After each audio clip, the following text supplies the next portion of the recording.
Hey YouTube, this is Suffering Part 3. I'm going to be going into the technicalities of it and the why, trying to answer the why. Would be nice, wouldn't it? Why suffer? Okay, I'm going to start off with just saying the kinds of suffering that I've seen, that I know of. There's suffering of self, suffering from others, and suffering from nature. And with the suffering of self, there seems to be two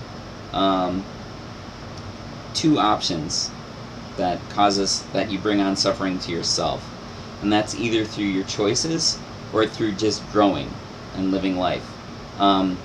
Just going through life, and it can be inherited, like if you inherit a disease or something.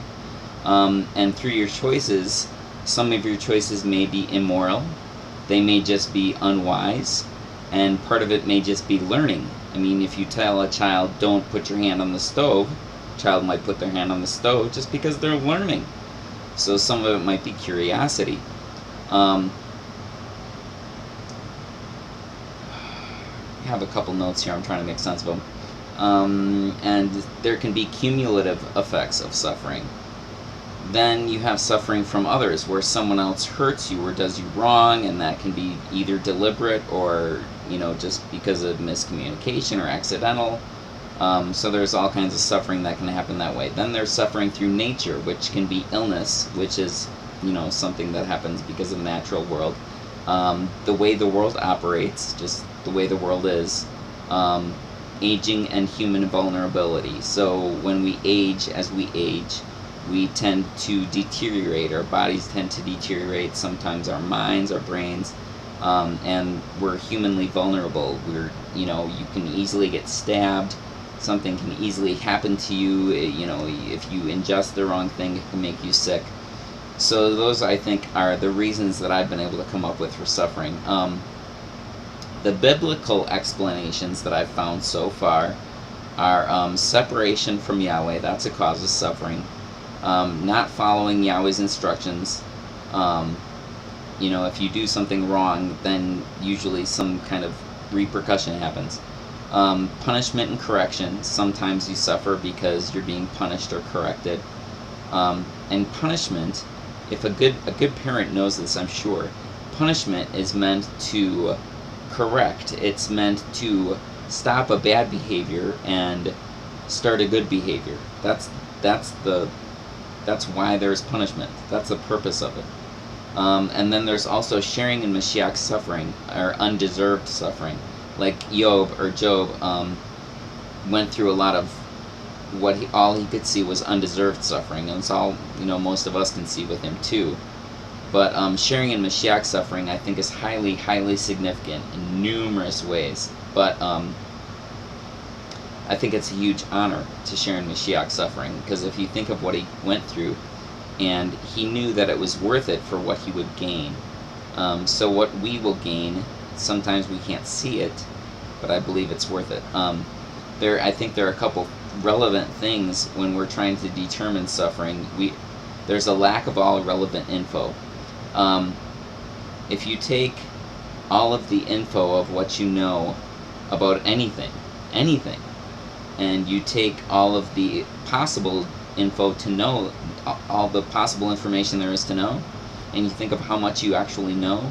So, like what you do, what effects will that have on the world around you and the people around you? Do you know? Do you know exactly what all effects that will have?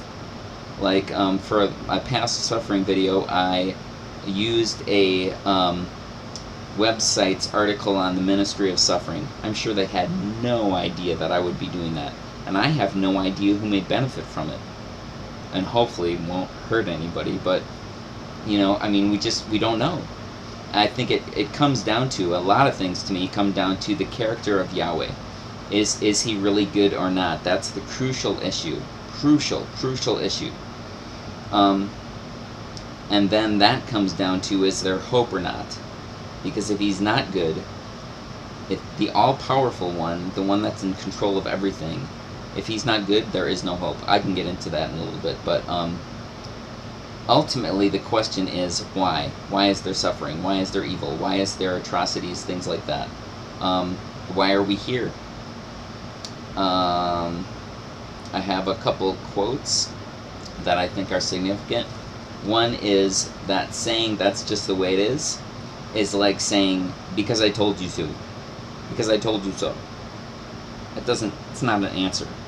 And that's one of the reasons why I have to believe in a creator, because otherwise that's the answer I get. That's just the way it is. And that, to me, that's not an answer. It doesn't answer anything. Anyways, I'm running out of time, so I'm going to hurry up. Another quote: "Whatever you treasure is the thing you will suffer for." I thought that was a noteworthy quote. And another one is that suffering is like bearing a very heavy weight continually. That's what it feels like. Not always enjoyable. And have a very heavy weight that you can never put down. Okay, and the reasons, I was watching a guy's video. Good video, he had good stuff to say, although some of the things I disagreed with him on. This is what I've come up with for reasons for suffering, possible reasons, okay? First one, punishment and correction, and sometimes that's true. Sometimes you are being punished or corrected. Not always, sometimes. Number two, it benefits us. Sometimes it does. In fact, I think all the time, but not all the time can we see the results of that. Most of the time we can't. Number three, it must exist for the greater good of free will, and I would say choice. I don't believe in free will. I believe the only one that... Actually, I don't think the concept probably really exists. But anyways, choice. We have the power to choose. We don't have free will. You can't choose when you're born, who you're going to be born to, your makeup, to a large degree, your personality. There's lots of things you don't have any choice in.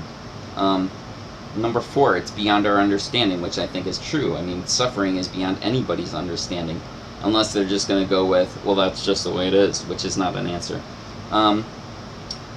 Number five, it's just an illusion, which I think is patently absurd. I think that makes no sense at all. If you are suffering, it's not just an illusion. You are going through it, it's real. It may not last, but at the time you're going through it, it's real. Number six, he's not all-powerful, the creator, which I think is false. I think that's incoherent. Number seven, he's not all good. I think that's also false and incoherent. If either of those are true, then everything is hopeless and there's no point. Number eight, that's just the way it is. Like I said, that's a meaningless statement. It's bare bones, it means nothing. It reduces everything to futility, and I can't... I mean, if that's the truth, then that's my reason to get out. To understand and appreciate good, love, and Yahweh. I'm not going to have time for this, but I'm going to try to pull this up because I think it's significant. I read it previously, but I'm going to pull it up. Birth process and growth. I think we're in a birth process. You know, Yeshua, it said that he was the first born from the dead, implying that there are going to be others that are born from the dead. And when people say, are you born again? I would have to answer, not yet, because I've been conceived again, but I haven't been born again. So I think we're going through a birth process and growth. I think that's a primary reason that we suffer and that we're going through this. Like I said, sharing in Mashiach's suffering, or Christ's, Messiah's, I think sympathy is a reason why. If you don't have to suffer at all, are you able to sympathize very well with people that do suffer? Maybe to some small degree, but not truly. I think you can sympathize a lot more when you've had to go through stuff yourself.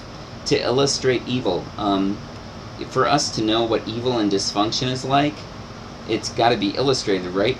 For us to experience it and have first-hand knowledge of it and know what it is, we experience it. Let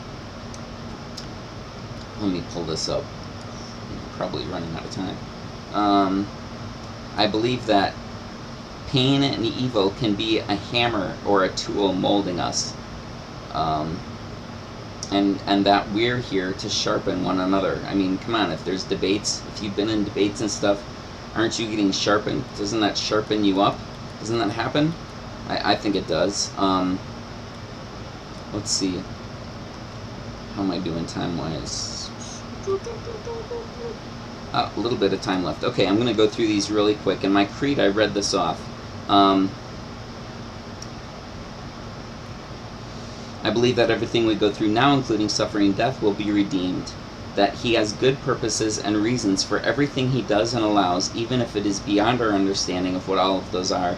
But I believe they include building trust and character, one reason for suffering, growth, another reason, conforming us into the image of Mashiach, third reason, fourth, sharing in Mashiach's sufferings, which is a huge honor, fifth reason, sixth, correction, 7, giving us knowledge of and illustrating the character of Yahweh and what is contrary to him, 8th, understanding and appreciating not only what is bad and evil, but even more, goodness, beauty, and love, so understanding those things and what they really mean. 9th, increasing and deepening sympathy and compassion. 10th, building knowledge and skills needed for the next life. 11th, benefiting others. And 12th, revealing our deep and intense need for him, Yahweh, and his ruling. I mean, seriously, I look around the world and I'm like, yeah, we need him. Okay. So, I'm going to go over that again really quick if I have a little bit of time. I don't mind if I go a little bit over, if I can find it. Give me a minute, should have been better prepared. Shame on you. Terrible. Let's see. Here we go. Romans 5, 1 through 5. Therefore, having been declared right by belief or faith, we have peace or wholeness, shalom, with Elohim, the powerful authority, through our Master Yeshua HaMashiach, and I think that Elohim is probably Yahweh of Elohim, through whom also we have access by belief or faith into this favor, or favor is good, in which we stand, and we exult in the expectation or hope of the esteem or awesomeness of Yahweh of Elohim. And not only this, but we also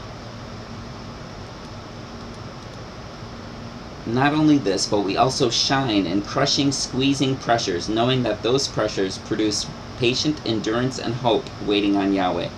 And that shine is commonly said exalt, means halal. The Hebrew is halal, means to shine. The Greek is chachomai, means to claim superiority, literally to have your head up high. Awesome stuff. So when you suffer, you are shining. In the Almighty's eyes, you are shining. And you should have your head up high because you're accomplishing great things. And patient endurance and hope, waiting on Yahweh, produces approved, tried character. And approved, tried character produces expectant anticipation, or hope.